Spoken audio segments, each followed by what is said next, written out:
আসসালামু আলাইকুম। আগের দিন আমরা তাহলে ইউনিট এককের প্রাথমিক ধারণা সম্পর্কে অল্প একটু আলোচনা করেছিলাম, এখনো সেরকম কিছু করা হয়নি।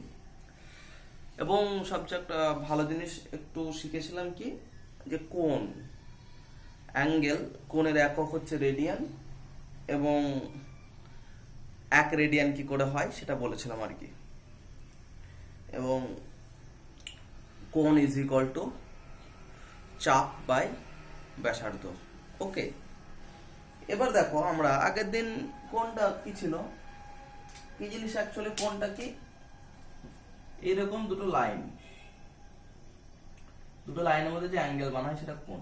জাস্ট আমি এইটাকে দেখো, এটা কোণ বলা হয়। তো তো আমি এই জিনিসটাকে একটা অন্যরকম দৃষ্টিভঙ্গিতে দেখছি। কিরকম দৃষ্টিভঙ্গি? ধরে নাও এই একটা কার্ভ, ঠিক আছে? তো তো এই কার্ভের এই একটা এন্ড এবং এই একটা এন্ড, ঠিক আছে? তো তাহলে এই কার্ভের দুটো এন্ড থেকে দুটো লাইন টানছি, এই একটা লাইন এবং এই এন্ড থেকে আরেকটা লাইন টানছি, এই একটা লাইন। ওকে, এই দুটো লাইন কার্ভের, দেখো একটা জিনিস কোনটাকে আমি বলতে পারি কার্ভের দুটো এন্ড থেকে দুটো লাইন টানছি এবং দুটো লাইন একটা পয়েন্ট গিয়ে মিট করছে, দিয়ে যে গ্যাপটা তৈরি করছে সেটাকে বলা হচ্ছে কোণ, তাই তো? সেটাকে বলা হচ্ছে কোণ। এবার অনেকে বলেছে লাইন দুটো আপনি এরকম ব্যাকা করে টানলেন কেন? এইরকম এটা বাঁকা করে টানলেন, আপনি সোজা টানতে পারতেন এরকম, মানে লাইনটা এইভাবে কেন আপনি এইভাবে টানতে পারতেন, এই একটা নো প্রবলেম, তুমি যেভাবেই টানো আর কি। যদি লাইন দুটো এই এরকম আর এরকম এরকম টানতে দুটো, তবুও এই লাইন দুটোকে একটা জায়গায় মিলে যেত, মানে এই লাইন দুটো, এই লাইন আর এই লাইন যেমন একটা জায়গায় মিলে গেছে, এই লাইন দুটো মিলতো কিন্তু অনেকটা দূরে গিয়ে মিলতো। আমার বোর্ডের সাইজ ছোট বলে আমি স্পেশালি এই লাইন দুটোই টেনেছি দুটো প্রান্ত থেকে, এবং দুটো প্রান্ত থেকে এই লাইন দুটো টানার ফলে এদের মধ্যে একটা অ্যাঙ্গেল তৈরি হয়েছে, কোণ। তাহলে কোণকে আমি এভাবে বলতে পারি যে একটা ওয়ান ডাইমেনশনাল বক্ররেখার দুই প্রান্ত থেকে যদি দুটো আমি সরলরেখা টানি, তাহলে ওরা একটা পয়েন্টে মিট করে, তো যে এইটা গ্যাপটা তৈরি করে সরলরেখা দুটোর মধ্যে, ওটাকে বলা হয় কোণ। এবং এর পরিমাপ বলেছিলাম যে এই চাপ বাই এই ব্যাসার্ধ, মানে এটা যদি, মানে এই যে পয়েন্টে মিট করবে সেটাকে বলা হয় সেন্টার, এবং সেন্টার থেকে এইটাকে বলা হয় ব্যাসার্ধ আর। এবং তোমরা ভালো করে জানো এই যে এই লাইনটা অ্যাকচুয়ালি কিরকম ছিল, যে অ্যাকচুয়ালি এই হচ্ছে জেনুইন লাইন, এই লাইন থেকে আমি এইটাকে আস্তে আস্তে ঘোরাচ্ছি, যখন এখানে এসছে এইটুকু চাপ কভার করেছে। এবার যদি আমি এইটাকে ঘোরাতে ঘোরাতে ম্যাক্সিমাম কতটা ঘোরাতে পারবো, ঘোরাতে ঘোরাতে ঘোরাতে ঘোরাতে ঘোরাতে ঘোরাতে ঘোরাতে ঘোরাতে আবার এই পয়েন্টে আসতে পারবো। আলটিমেটলি এই লাইনের রেসপেক্ট অপর একটা লাইনকে আমি ঘোরাতে ঘোরাতে ম্যাক্সিমাম কতটা ঘোরাতে পারি, 2 পাই অ্যাঙ্গেল ঘোরাতে পারি। দেখো এখান থেকে শুরু করে একদম 90 ডিগ্রি পাই, ঠিক আছে? তো 3 পাই বাই 2, 2 পাই, ঠিক আছে? তো তো 2 পাই। তাহলে অ্যাকচুয়ালি কোন একটা লাইনের রেসপেক্টে যদি অপর কোন লাইনকে আমি, মানে দেখো লাইনটা 1D, এইটা কার্ভটা বক্রটা 1D, কোন একটা বক্র মানে কোন একটা স্ট্রেট লাইনের রেসপেক্টে অপর একটা লাইনকে যদি আমি ঘোরাই, তাহলে কি পাই? একটা বক্র পাই, এবং ওটা ম্যাক্সিমাম কত ডিগ্রি ঘোরাতে পারি? 2 পাই, মানে 360 ডিগ্রি ঘোরাতে পারি, ঠিক আছে? তো 360 ঘোরালে আমরা কি পাই? একটা সার্কেল পাই। ভালো করে যদি ঘোরাও, এটাকে বলা হয় সার্কেল, ঠিক আছে? এবং এই যে পয়েন্টে লাইনটা মিট করেছে সেখান থেকে ওই লাইনের উপর লাইনের ডিসটেন্সটাকে বলা হয় রেডিয়াস আর, ঠিক আছে? তো আমি এটা কেন বলতে স্যার জানতাম, আগেও বলেছিলাম একবার, কেন বলছি এটা সার্কেল। এবার একটা মজা দেখো, কিরকম জিনিস। এবারে যদি আমি বললাম এই একটা লাইন আছে, এই লাইন থেকে দুটো স্ট্রেট লাইন ড্র করো, এই, এবার আমি এরকম একটা লাইন নিলাম, এইরকম একটা লাইন নিলাম, তো এই লাইন থেকে দুটো স্ট্রেট লাইন ড্র করো,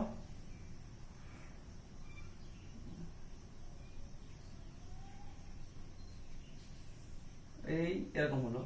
এই লাইন থেকে দুটো স্ট্রেট লাইন ড্র করো, কি হবে? সরি ড্রয়িংটা হচ্ছে না ঠিক।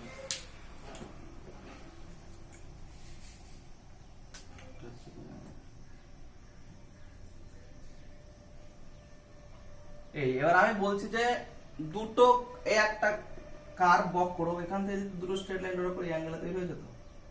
আমি যদি এই লাইন থেকে আরেকটা স্ট্রেট লাইন ড্র করি, মানে এই যে বক্র পেলে এই বক্রের দুটো প্রান্ত, এই প্রান্ত থেকে একটা স্ট্রেট লাইন আর এই প্রান্ত থেকে একটা স্ট্রেট লাইন, দুটো স্ট্রেট লাইন, ঠিক আছে তো? এবার এটাকে তুমি আর ইয়ে করে দাও, এখান থেকে একটা স্ট্রেট লাইন, তিনটে। তাহলে ভিতরে কি তৈরি হয়েছে, এইটা হচ্ছে একটা কোশ্চেন। ডায়াগ্রামটা হয়তো বুঝতে পারছো না। আমি বললাম আগে সিম্পল একটা বক্র থেকে তার দুটো এন্ড থেকে দুটো লাইন টেনেছিলাম, একটা অ্যাঙ্গেল তৈরি করেছি, এটাকে অ্যাঙ্গেল বলছিলাম। এখন আমি বলছি না একটা বক্র নয়, এই একটা বক্র আর এই একটা বক্র লেগে আছে, এবং প্রত্যেকটা বক্রের দুটো এন্ড থেকে, এই বক্রের দুটো প্রান্ত থেকে, মানে এখান থেকে একটা লাইন টেনেছি, এখান থেকে একটা লাইন টেনেছি, আবার এই একটা আর একটা বক্র নিয়েছি, এই বক্রের এই একটা প্রান্ত, এই প্রান্ত থেকে একটা লাইন টেনেছি, এবং এই বক্রের সমান বক্র এখানে নিয়েছি। মানে অ্যাকচুয়ালি এই যে এটা কোণ, তো এখানে টানা যায়, আমি এখানে একটা টানতে পারি ইকুইভ্যালেন্ট, তাই তো? তো এইটুকু যে অ্যাঙ্গেল দেয় এইটুকু কি সেম অ্যাঙ্গেল দেয়। সিমিলারলি আমি দেখো এইটা এরকম নিয়েছি এই এখানে, তো এইটুকু যে যাবে এটাও কি ততটুকুই যাবে। সিমিলারলি এটার জন্য করসপন্ডিং এটুকু নিয়েছি। তাহলে একটা জিনিসকে বুঝতে পেরেছো কি, মানে কোণের ক্ষেত্রে একটা লাইন এর দুটো প্রান্ত থেকে যে জিনিসটা তৈরি হচ্ছিল তাকে বলা হচ্ছে অ্যাঙ্গেল। কিন্তু এইখানে দেখো একটা এরিয়ার বিভিন্ন প্রান্ত থেকে লাইনগুলো এসে একটা পয়েন্টে মিট করেছে, দিয়ে জাস্ট এরকম একটা জিনিস তৈরি করেছে। কি বলবো তোমাকে, এই এই এই এই এই মানে এরকম একটা গোল জিনিস তৈরি করেছে একটা, ঠিক আছে তো? এইটাকে নাম দেওয়া হয়েছে তোমার সলিড অ্যাঙ্গেল। Solid angle. যারা বুঝতে পারোনি তাদেরকে আমি একটা ডায়াগ্রাম দেখাচ্ছি, তাহলে বুঝে যাবে।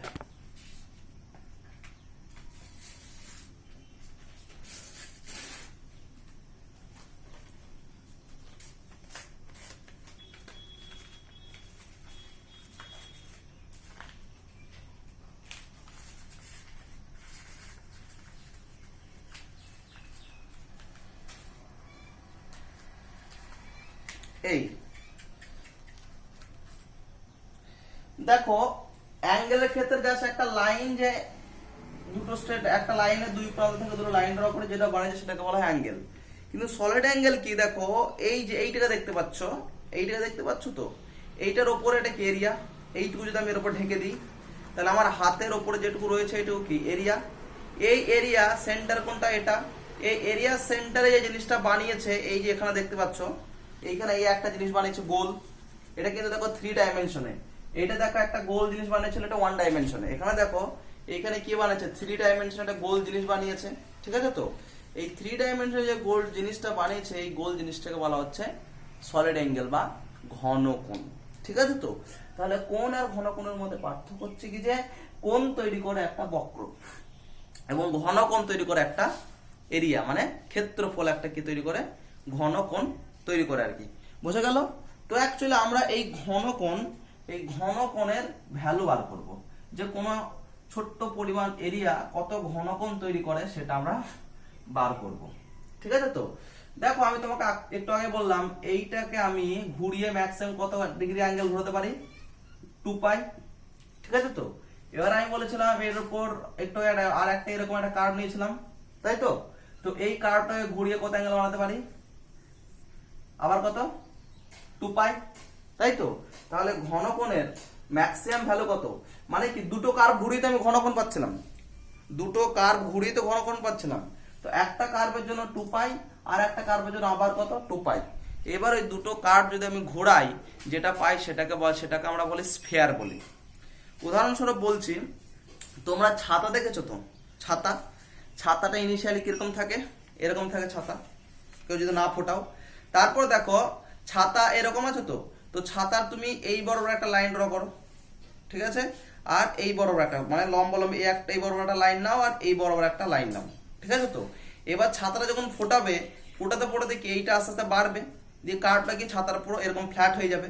এরকম ফ্ল্যাট হওয়ার কারণে কত ডিগ্রি অ্যাঙ্গেল ফর্ম করলো, দেখো ছাতাটা যখন ফুটি দিলে এরকম ফ্ল্যাট হয়ে গেল, কত ডিগ্রি অ্যাঙ্গেল তৈরি করলো, এই লাইন বরাবর পাই অ্যাঙ্গেল তৈরি করলো, মানে কি এই লাইন বরাবর পাই গিয়ে করলো। ছাতাটা যখন ফোটাচ্ছ এইটা এইভাবে আস্তে আস্তে আস্তে আস্তে পড়তে পড়তে এরকম আসলো, পাই অ্যাঙ্গেল তৈরি করেছে। এবং এই বরাবর যে লাইনটা নিয়েছো সেটা কি আর একটা পাই অ্যাঙ্গেল তৈরি করেছে, ঠিক আছে। তো তাহলে অ্যাকচুয়ালি ছাতাটা যখন এরকম ফ্ল্যাট হয়েছে, ছাতাটা এরকম ছিল, আস্তে আস্তে ফুটে ফুটে এরকম ফ্ল্যাট করেছো, কত ডিগ্রি অ্যাঙ্গেল তৈরি হলো, এই বরাবর পাই প্লাস এই বরাবর পাই, টোটাল কত 2 পাই। এইবার ছাতাটাকে এবার বিপরীত দিকে যদি ঘোরানো সম্ভব হতো, মানে আমি এবার এই আঙুলগুলোকে আস্তে আস্তে নিচের দিকে ঘোরাবো, নিচের দিকে আবার যদি ঘোরাই তো অ্যাকচুয়ালি নিচের দিকে এরা ঘুরতে ঘুরতে রাউন্ড করতে করতে I just want to show that এইটাকে যদি আমি দেখবে নিচের দিকে উল্টো দিকে ঘোরাই, এইটা যদি আমি নিচে দিতে পারি উল্টো দিকে ঘোরাই, ঘোরাতে ঘোরাতে কি ছাতারে কি আবার আগের পজিশনে চলে আসবে, আগের পজিশনে চলে আসবে, এরকম এরকম চলে আসলো, ঠিক আছে। তো তাহলে দেখো ছাতাটা এরকম চলে আসলো, তাহলে এই যে এইরকম জায়গা থেকে আবার ছাতাটাকে এইরকম মুজিয়ে দিতে উল্টো দিকে কত ডিগ্রি অ্যাঙ্গেল করতে হবে, আবার 2 পাই। কেন, এই বরাবর যে লাইন, এই বরাবর মানে কি এই বরাবর একটা লাইন নিলে তার জন্য 2 পাই, এবং এই বরাবর লাইন বরাবর যে কার্ভ তার জন্য 2 পাই টোটাল। তাহলে দেখো এই জিনিসটা ভালো করে ফলো করো, এই এটা এরকম এরকম আছে, মোজানো আছে, এইটাকে ঘুরিয়ে ঘুরিয়ে ঘুরিয়ে ঘুরিয়ে আমি একবারে সোজা করে ফেললাম, এই দিকে চলে গেলাম, ঠিক আছে। তো এই এই ফর্ম হয়ে গেল। এই যে টোটাল জিনিসটা তৈরি করলো, এটা বাড়িতে তোমরা ভালো করে যদি দেখো, মানে এইটাকে এই বরাবর মুজিয়ে ফুটিয়ে এরকম করব, তারপর আবার উল্টো দিকে মোজাবো, তাহলে দেখো একটা স্ফিয়ার তৈরি করে দেবে। কি তৈরি হবে, একটা কি তৈরি হবে, স্ফিয়ার তৈরি হবে। কি তৈরি হয়, একটা স্ফিয়ার। বাড়িতে ছাতাটা চেষ্টা করবে তাহলে বুঝতে পারবে। স্ফিয়ার, আমি বারবার বলছি স্ফিয়ার, এবং একটা স্ফিয়ারের টোটাল অ্যাঙ্গেল তৈরি কত করলো, 4 পাই। টোটাল অ্যাঙ্গেল কত হলো, 4 পাই। কে তৈরি করলো, স্ফিয়ারের যে সারফেস, স্ফিয়ারের যে টোটাল সারফেসটা কত অ্যাঙ্গেল তৈরি করলো, 4 পাই। কি অ্যাঙ্গেল, ঘনকোণ, কত ঘনকোণ তৈরি করলো, সলিড অ্যাঙ্গেল তৈরি করলো 4 পাই। আই রিপিট ইট, আমি আবারও বলছি, এইটা যদি তুমি ছাতা হিসাবে ধরো, এইটা যদি ছাতা হিসাবে ধরো,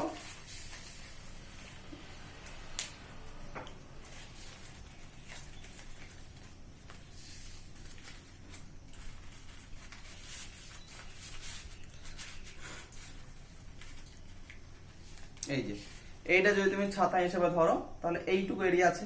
এবার এইটা যখন ফোটাবে আস্তে আস্তে এরিয়াটি কিভাবে বাড়বে, এরকম হয়ে যাবে, ফোটাতে ফোটাতে এরিয়াটা ম্যাক্সিমাম এরকম হয়ে যাবে, তারপর আবার যদি ফোটাও এরকম হয়ে যাবে। দেখো এই গোলক তো এরকম হয়, এরকম আছে, ফোটাতে ফোটাতে এই দিয়ে আবার এরকম, মানে আলটিমেট এটা গোলকেই ফর্ম করবে, ঠিক আছে। তো তো অ্যাকচুয়ালি গোলকে, তাহলে অ্যাকচুয়ালি আমি যে গোলক ফর্ম করলাম তার রেডিয়াস যদি কি হয়, স্মল যদি আর হয়, আর তাহলে এই গোলকের এরিয়া কত, 4 পাই ইন্টু আর স্কয়ার গোলকের ক্ষেত্রফল। এবং আমি দেখলাম গোলকের সম্পূর্ণ ক্ষেত্রফলটা কত অ্যাঙ্গেল তৈরি করেছে, 4 পাই অ্যাঙ্গেল তৈরি করেছে। এবার আমি গোলকের উপর একটা ছোট্ট এরিয়া কল্পনা করলাম, কতটুকু এরিয়া, কালি শেষ,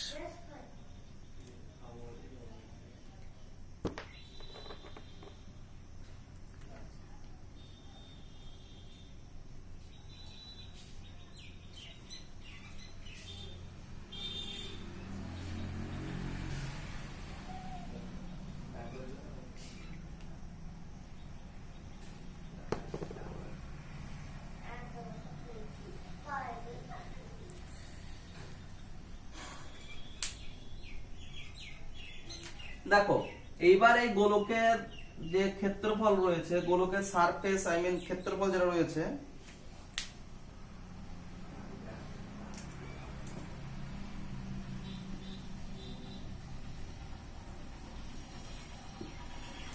গোলকের যে ক্ষেত্রফল রয়েছে, এই ক্ষেত্রফলের উপর একটা ছোট্ট এরিয়া কনসিডার করলাম। এই এরিয়াটা খুবই ক্ষুদ্র, সেই ক্ষুদ্র ডিএ। আমি বললাম এই ডিএ এরিয়া ক্ষুদ্র ক্ষেত্রফল, তার মানে দেখো এইরকম হবে জিনিসটা, আমি এই জিনিসটা ড্র করেছি, গোলকের একটা ক্ষুদ্র এরিয়া হচ্ছে দেখো এইটুকু, এই যে গোলকের একটা ক্ষুদ্র এরিয়া এরকম, এটা বসে দাও, এই যে এইটুকু এরিয়াটা আমি এখানে ড্র করেছি, এইটুকু এরিয়া কত অ্যাঙ্গেল বানাবে, কত ঘনকোণ বানাবে সেটা আমরা বার করবো, বুঝতে পারছো? এবার এইটা যদি আস্তে আস্তে বাড়ায় দেখো, এইটাকে যদি আস্তে বাড়ায়, এইটা এখানে বুঝতে পারবে, এইটা যদি আস্তে আস্তে বাড়ায় দেখো, এই লাইনটা এই কার্ভটা বাড়তে বাড়তে এই বড় কভার করবে, আর এই বড় একটা এই কার্ভটা বাড়তে বাড়তে উপর বড় কভার করবে, এই কার্ভটা বেড়ে এই রকম ভাবে ঢাকবে, আর এই কার্ভটা বেড়ে এইদিকে ঢাকবে, দেখো গোলক তৈরি হয়ে যাবে। ঠিক আছে? তো তাহলে অ্যাকচুয়ালি এই যে ক্ষুদ্র এরিয়া, এইটুকু এরিয়া কত অ্যাঙ্গেল বানাবে সেটা আমরা বার করতে চাইছি। দেখো কিছু না, গোলকের সম্পূর্ণ এরিয়া কত, 4 পাই আর স্কয়ার, তাহলে ঐকিক নিয়ম লাগাবো, 4 পাই আর স্কয়ার ক্ষেত্রফল, 4 পাই আর স্কয়ার ক্ষেত্রফল কোণ তৈরি করে, কোণ বানাই কত, সমান 4 পাই, একক ক্ষেত্রফল কোণ বানাই কত, 4 pi by 4 pi into r square, আমি কত ডিএ ক্ষেত্রফল কোণ বানাই কত হবে, 4 pi by 4 pi r square into d A, এটা সমান কত, ডিএ বাই আর স্কয়ার। এইটাকে বলা হয়, এই যে ডিএ এরিয়া যে পরিমাণ ক্ষুদ্র কোণ বানালো তাকে বললাম ডি ওমেগা। এত এর একক কি, এর একক হচ্ছে স্টে রেডিয়ান, দেয় এর একক আলাদা নাম দিল steradian, S T Y বাংলায় লিখি স্টে রেডিয়ান। দেখো বুঝতে পারলে কিনা ঘনকোণের কনসেপ্টটা, বুঝতে পারলে কিনা? এবার স্যার কোণ আর ঘনকোণের মধ্যে বেসিক ডিফারেন্স কি, কোণে একটা কার্ভের দুটো প্রান্ত থাকে, দুটো স্ট্রেট লাইন টেনে আমি কোণ বানাই, আর একটা ক্ষেত্রফল যে অ্যাঙ্গেল বানায় সেটাকে বলা হয় ঘনকোণ। কোণ হচ্ছে 2 ডাইমেনশনাল, ঘনকোণ হচ্ছে 3 ডাইমেনশনাল। ঠিক আছে? তো ঘনকোণ হচ্ছে এইটা বললাম, এর ভিতরে যে গোলটা, এই গোলটা, এইটাকে বলা হয় ঘনকোণ, এটা কত, 3 ডাইমেনশনাল। কোণের ম্যাক্সিমাম ভ্যালু 2 পাই হয়, ঘনকোণের ম্যাক্সিমাম ভ্যালু কত হয়, 4 পাই হয়। বোঝা গেল? তো অ্যাকচুয়ালি ঘনকোণের যে ডেরিভেশন, ঘনকোণের d omega is equal to d A by r square. এবারে এই এরিয়াটা কে বললো স্যার এত বড় এরিয়া কত অ্যাঙ্গেল বানায় সেটা বার করো, তাহলে জাস্ট ডি এর জায়গায় এই এরিয়াটুকু আমি লিখবো, তাহলে কত অ্যাঙ্গেল বানাবে সেটা বার করে দেবো, তখন এটা এরকম বড় হয়ে যাবে। কে বললো না স্যার এত বড় এরিয়া কত বানায় সেটা বার করবো, তাহলে এখান থেকে এই টানতে হবে, এইটুকু এরিয়া, আলটিমেটলি ডি এটা বারবার চেঞ্জ করতে হবে। আমি যে ডেরিভেশনটা করলাম এটা শুধু ক্লাস 11 এর জন্য, এটা জেনুইন ডেরিভেশন নয়। ঠিক আছে? তো কারণ এটা তোমার শুধুমাত্র দেখো গোলকের ক্ষেত্রে বার করলাম, স্যার সিলিন্ডারের ক্ষেত্রে ঘনকোণ কত হবে, যে কোনো শেপের, যে কোনো আরবিট্রারি শেপের, মানে যে কোনো আরবিট্রারি শেপের কোন একটা ক্ষেত্রফল কত কোণ বানাবে সেটা কি করে বার করব। এই যে জেনারেল ঘনকোণ বার করার নিয়মটা ক্লাস 12-এ তোমাদের ইলেকট্রিসিটি ম্যাগনেটিজম চ্যাপ্টার রয়েছে, সেখানে হয়তো যখন পড়াবো, যদি আমি পড়াই তাহলে আমি আরো ডিটেলসে বলবো। তোমাদের খুব একটা ক্লিয়ার হয়নি বুঝতে পারছি, বাচ্চা আছো তো, যদি লাইভ ক্লাস হতো তাহলে হয়তো কিছু মডেল টডেল তৈরি করে দেখাতে পারতাম। তো তবুও যতটুকু বুঝেছো শুধু এটুকু মনে রেখো, কোণ হচ্ছে 1 ডাইমেনশনাল, ঘনকোণ হচ্ছে 2 ডাইমেনশনাল, ঘনকোণ হচ্ছে 3 ডাইমেনশনাল। ওকে, কোণের একক হচ্ছে রেডিয়ান, ঘনকোণের একক হচ্ছে স্টেরেডিয়ান, এবং কোণ ইজ ইকুয়াল টু চাপ বাই ব্যাসার্ধ, ঘনকোণ হচ্ছে এরিয়া বাই ব্যাসার্ধ স্কয়ার। কি করে আসলো এরিয়া বাই ব্যাসার্ধ স্কয়ার সেটা আমি দেখালাম। ওকে, এবার চলে আসি আমরা ডাইমেনশন অ্যানালাইসিস।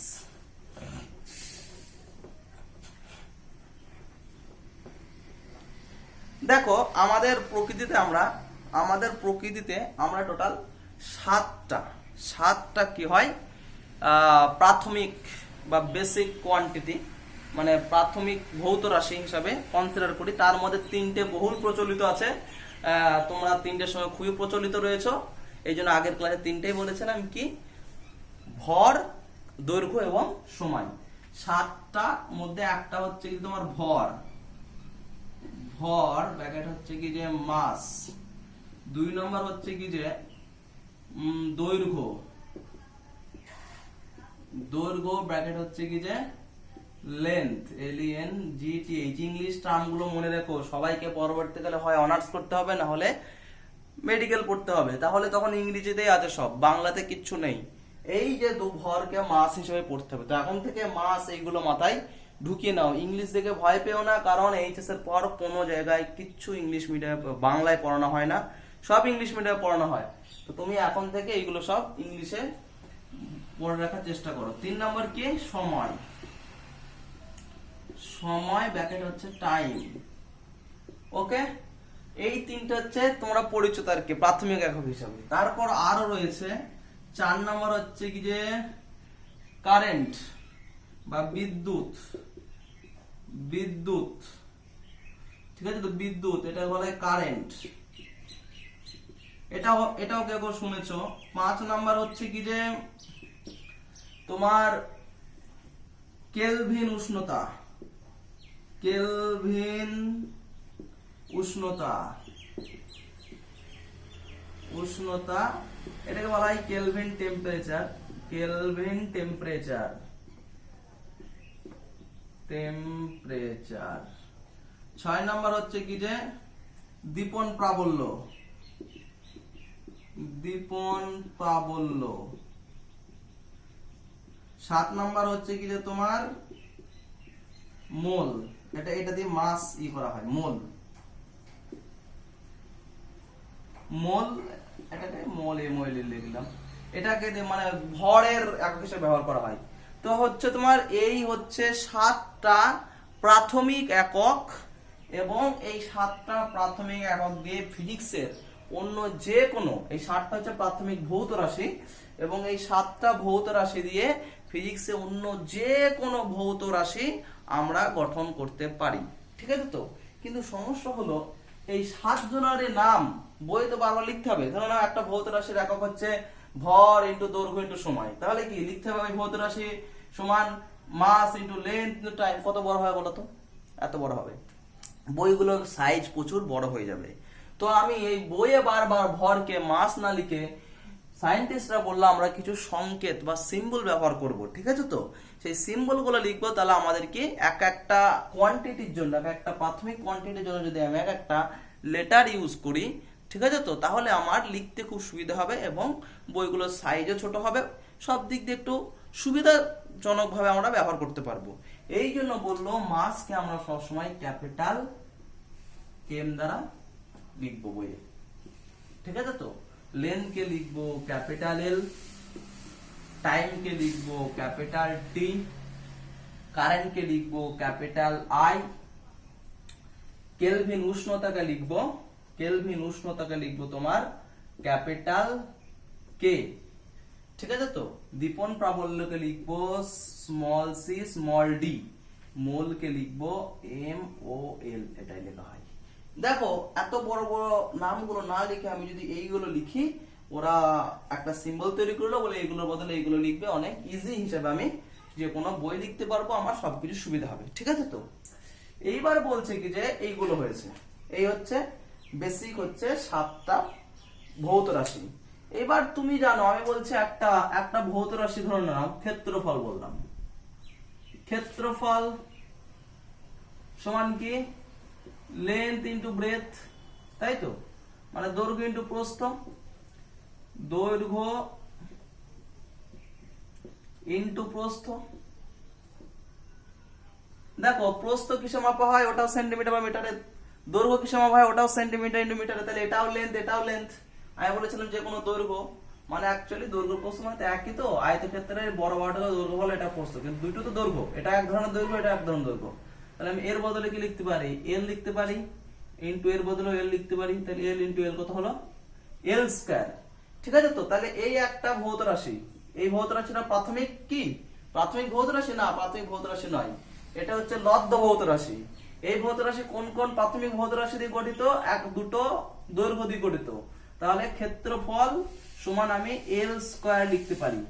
এই যে এল এর এই যে পাওয়ার রয়েছে, এই পাওয়ারটাকে বলা হয় মাত্রা। কি বলা হয়? মাত্রা, ডাইমেনশন, ইংলিশে বলা হয় ডাইমেনশন। ওকে, তাহলে ক্ষেত্রফলে দৈর্ঘ্য প্রাথমিক রাশির ডাইমেনশন কত? 2, এইটাকে বলা হয় ডাইমেনশন। তাহলে মাত্রা কি? কোন ভৌত রাশিতে, কোন ভৌত রাশি যে সমস্ত, দেখো মাত্রা সংজ্ঞা বলছি, কোন ভৌত রাশি যে সমস্ত প্রাথমিক ভৌত রাশি দ্বারা গঠিত, সেই প্রাথমিক ভৌত রাশির পাওয়ারকে বলা হয় ওই ভৌত রাশির মাত্রা। বোঝা গেল? তাহলে ভৌত রাশির মাত্রা এটা। আমি আর একটা উদাহরণ দিচ্ছি, তাহলেই তোমাদের আরো একটু ক্লিয়ার হয়ে যাবে। ক্ষেত্রফলের পর ধরে নাও আমি বললাম আয়তন। আয়তন মানে কি? আয়তন মানে ভলিউম ভি বললাম, আয়তনকে v, volume v is equal to কি, দৈর্ঘ্য ইনটু প্রস্থ ইনটু উচ্চতা। দৈর্ঘ্য কত, এটাও এল, প্রস্থ এটাও এল, দেখো উচ্চতা এক ধরনের দৈর্ঘ্য সেটাও এল, তাহলে কত হলো L into L into L cube. তাহলে ভলিউম কোন প্রাথমিক একক দ্বারা গঠিত, দৈর্ঘ্য দ্বারা গঠিত, লেন্থ, এবং কি লেন্থের পাওয়ার কত এখানে 3। তাহলে ভলিউমের মাত্রা কত, ভলিউমে যে প্রাথমিক এককটা রয়েছে তার মাত্রা কত 3, এটা হচ্ছে মাত্রা। তাহলে মাত্রা বুঝতে পারলে। আমি আর একটা উদাহরণ দিচ্ছি, গতিবেগ, আরেকটা কি গতিবেগ লিখছি। গতিবেগ মানে কি, গতিবেগ মানে কি হচ্ছে তোমার দৈর্ঘ্য বাই সময়, এই ফর্মুলাগুলো জানতে হবে তাহলে হবে। দৈর্ঘ্য বাই সময়, দৈর্ঘ্য মানে কি এল লিখবো, সময় মানে কি টি লিখবো। তোমরা ম্যাথে জানো এল ইনটু টি টাকে যদি উপরে নিয়ে যাই টি টু দি পাওয়ার -1 লিখতে হয়, এখানে টি কিছু নেই মানে টি টু দি পাওয়ার 1 আছে। তাহলে অ্যাকচুয়ালি গতিবেগের মাত্রা কি হলো, গতিবেগ কটা প্রাথমিক ভৌত রাশি দ্বারা গঠিত, একটা হচ্ছে এল আর একটা হচ্ছে সময় দ্বারা গঠিত। এল এর মাত্রা কত, কিছু নেই মানে 1 আছে, টি এর মাত্রা কত -1, ঠিক আছে তো। তাহলে গতিবেগের মাত্রা কত এটা। এইবার বলছে এই গতিবেগের মাত্রা তাহলে কি বলা হয়, জাস্ট পাওয়ারটাকে বলা হয়। এবার লিখবো কিভাবে, বলছে আমি গতিবেগটা দিয়ে বোঝাচ্ছি। গতিবেগের মাত্রা কিভাবে লিখবে, মাত্রা লেখা, মাত্রা সংকেত, আমি যেটা বলতে চাই মাত্রা সংকেত। বলছে গতিবেগ কি ছোট হাতের ভি দ্বারা প্রকাশ করা হয়, এটাকে একটা থার্ড ব্র্যাকেটের মধ্যে পুরে দাও এবং এটাকেও থার্ড ব্র্যাকেটের মধ্যে পুরে দাও, বইয়ে লিখবে এইভাবে। এই যে থার্ড ব্র্যাকেট যেটা লিখলাম তখন এটাকে বলা হচ্ছে symbol of dimension, symbol of dimension. Dimension মানে হচ্ছে কি যে ভৌত মাত্রার সংকেত। এটা কি তাহলে এইভাবে লিখলে থার্ড ব্র্যাকেটের মধ্যে লিখলে কি হয়, সেটা হয় তোমার মাত্রার সংকেত, ঠিক আছে তো। যে কোন আর কি মাত্রার, সরি এইটাকে, এটা কি আসলে এই যে এটাকে থার্ড ব্র্যাকেটের মধ্যে লিখে দিলাম, এটাকে বলা হচ্ছে মাত্রার সংকেত।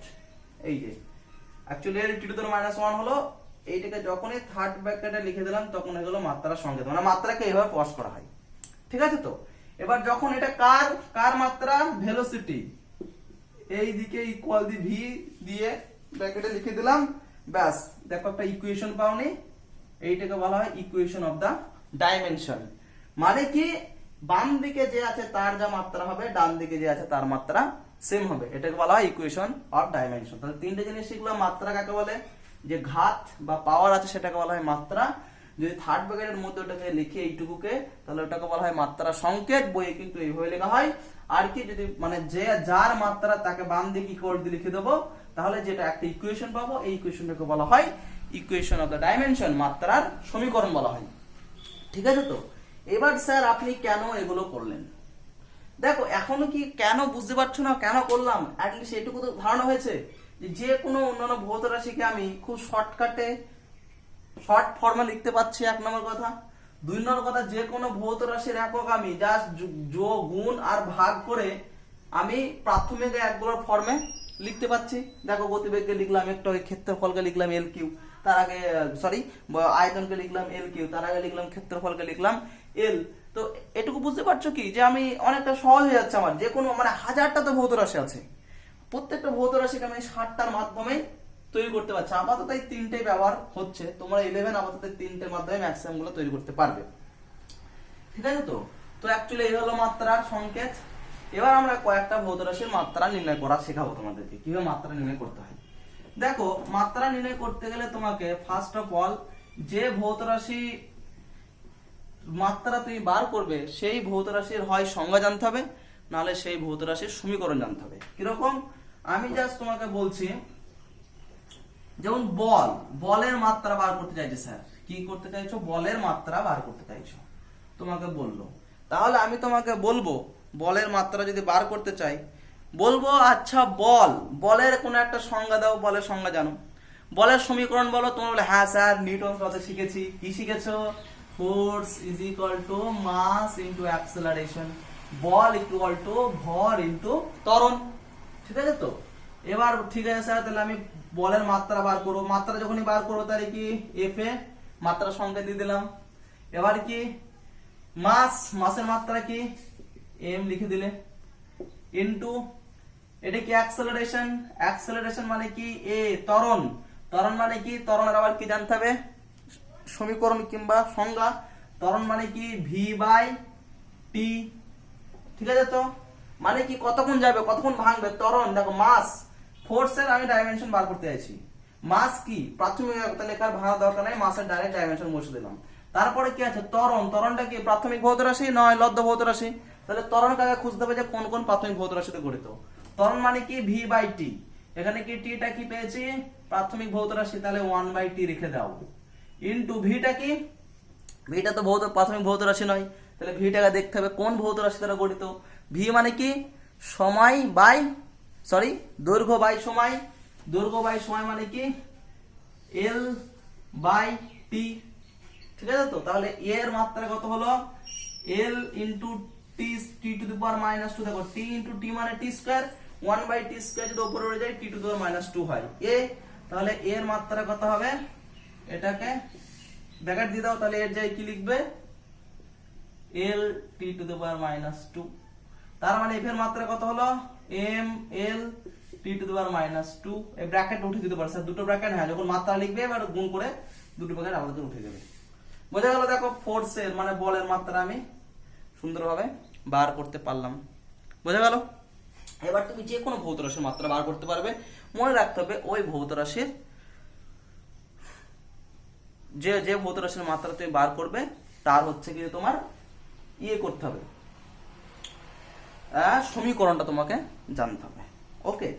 এবার তুমি এই মাত্রা বিশ্লেষণের মাধ্যমে তুমি কি করে, মাত্রা বিশ্লেষণের মাধ্যমে তুমি কি কি উপকার পাবে সেগুলো আলোচনা করো। মাত্রা বিশ্লেষণের উপকারিতাগুলো হচ্ছে, এক নম্বর হচ্ছে কি যে কোনো ভৌত রাশির যে সমীকরণ থাকে, যে ইকুয়েশন গুলো থাকে, এই ইকুয়েশন গুলো আমরা ভেরিফাই করতে পারি, মানে ঠিক কিনা ভুল সেটা বিশ্লেষণ করতে পারি। যেমন তোমাকে আমি তার আগে একটা উদাহরণ দিই, তোমাকে একটা ভালো উদাহরণ দিই যে আচ্ছা দুটো ছাগল প্লাস দুটো ছাগল কত দেবে, 4টে ছাগল। আমি যদি বলি দুটো ভেড়া প্লাস দুটো ছাগল কত হবে, হবে না, কারণ দুটো ভেড়া দুটো ছাগল যোগ করা সম্ভব নয়, যোগ কিংবা বিয়োগ কেবলমাত্র একই কোয়ান্টিটি একই ভৌত রাশির মধ্যে হয়। ছাগলের সঙ্গে ছাগলের যোগ হবে, গরুর সঙ্গে গরুর যোগ হবে, ভেড়ার সঙ্গে ভেড়ার যোগ হবে, ছাগল প্লাস গরু কিছু হবে না, ভেড়া প্লাস ভেড়া কিছু হবে না। তো আমি ধরে নাও দুটো ভৌত রাশি পেয়েছি, ধরে নাও এ ভৌত রাশি আর বি ভৌত রাশি, ঠিক আছে তো। তাহলে এ ভৌত রাশির মাত্রা ধরে নাও l t to the power 5, b ভৌত রাশির মাত্রা কি ধরে নাও m t to the power 3, a plus b যদি করি কত হবে l t to the power 5 plus m t to the power 3। এই যোগটা কি হবে কোনোদিন?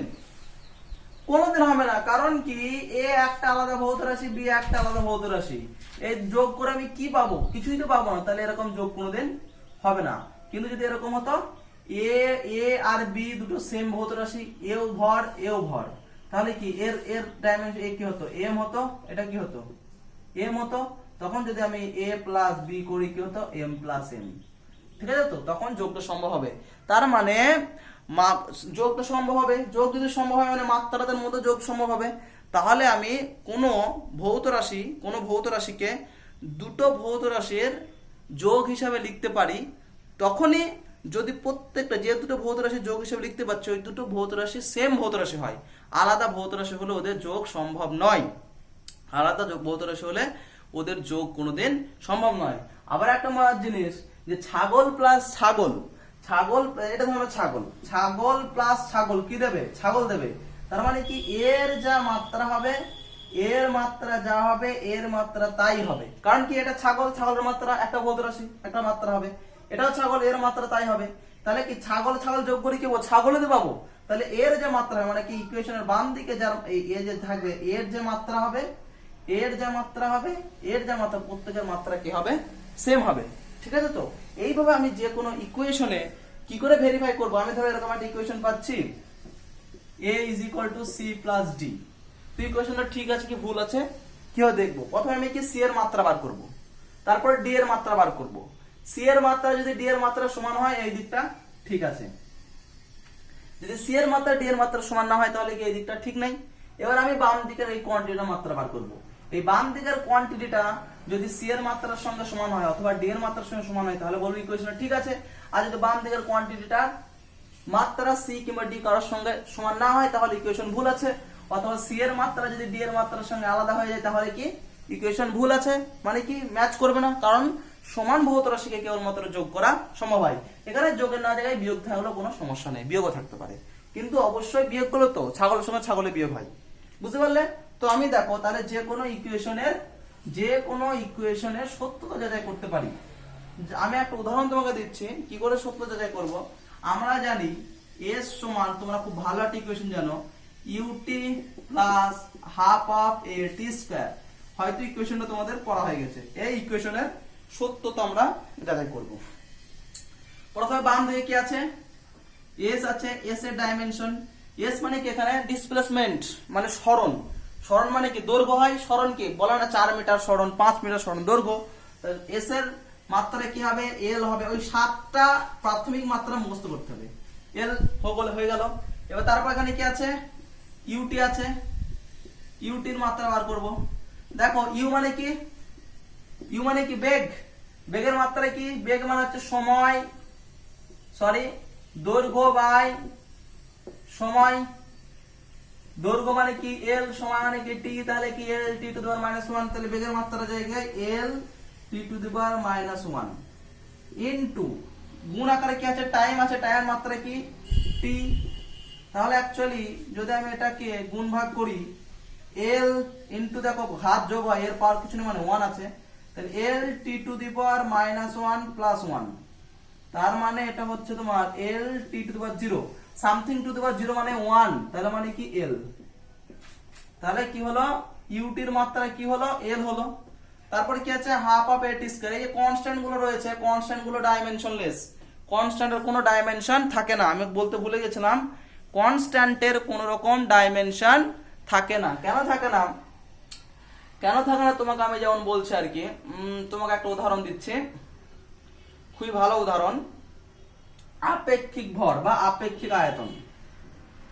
আপেক্ষিক আয়তন বলে একটা জিনিস পড়বে। আপেক্ষিক আয়তন মানে হচ্ছে কি, যে কোনো উষ্ণতায় কোনো বস্তুর আয়তন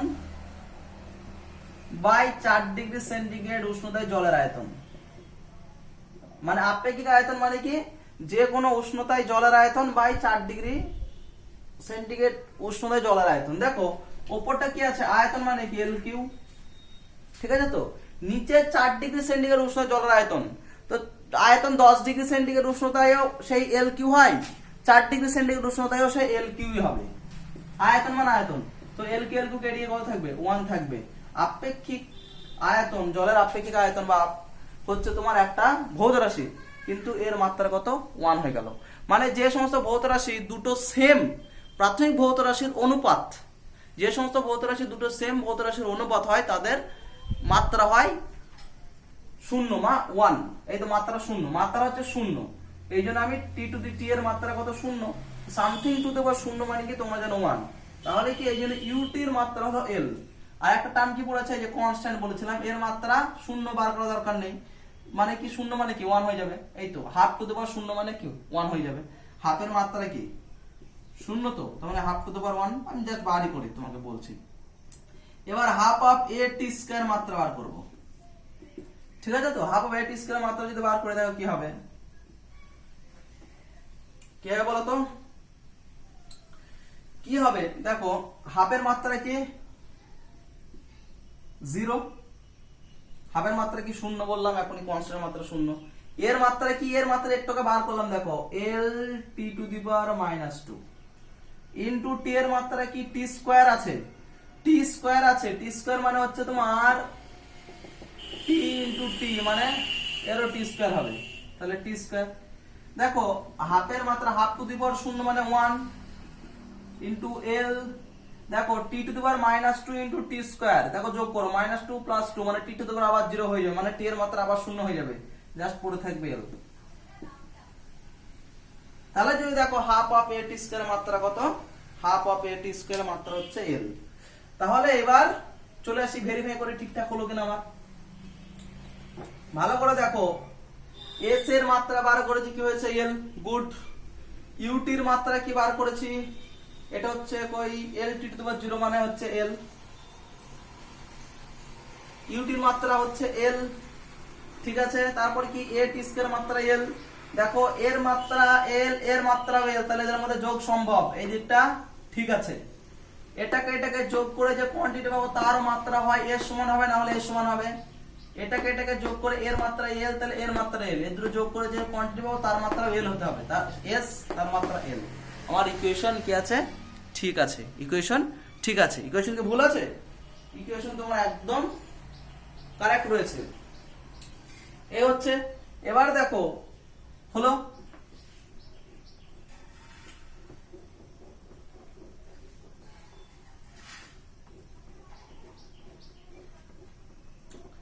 নেক্সট দেখো একটা অ্যাডভান্টেজ পেলাম, তাহলে কোনো ভৌত রাশির ভৌত সমীকরণের সত্যতা আমরা যাচাই করতে পারি মাত্রা বিশ্লেষণের মাধ্যমে। 2 নম্বর হচ্ছে কি যে আমরা কোনো ভৌত রাশির মাত্রা নির্ণয় করতে পারি, কোনো ভৌত রাশির মাত্রা আমরা নির্ণয় করতে পারি। 2 নম্বর সুবিধা কি, কোনো ভৌত রাশির মাত্রা আমরা নির্ণয় করতে পারি। কিভাবে পারি আমি একটা উদাহরণ করে দেখাচ্ছি, তোমাদের বইয়ে 2-3টে করা আছে, তোমরা বাকিটা নিজে নিজে করে নেবে। দেখো তোমরা 11-এ পড়বে একটা চ্যাপ্টার সরল দোলগতি। সরল দোলগতি মানে হচ্ছে কি যে এই হচ্ছে আমি এইখানে একটা সুতো, এটা ধরনের সুতো আমি এভাবে বেঁধে রেখেছি, সুতোতে আমি কি একটা বল বেঁধে রেখেছি। এবার সুতোটাকে টেনে ছেড়ে দিলাম, কি হবে বলটা টাং টাং করে কি হবে দুলবে, ঠিক আছে। তো দেখো বলটা এখন ছেড়ে দিলাম, বলটা এই যে এখানে আসলো, এই দিক থেকে টানলাম, এত দূর টেনলাম, এবার কি টেনে ছেড়ে দিলাম, বলটা দুলে গিয়ে আবার এইখানে আসবে, ঠিক আছে। তো তাহলে আমি ধরুন বলটা যখন ছাড়ছি তখন টাইম কাউন্ট করছি যে 1 সেকেন্ড, টি সমান 0 সেকেন্ড, টি সমান 0 সেকেন্ড।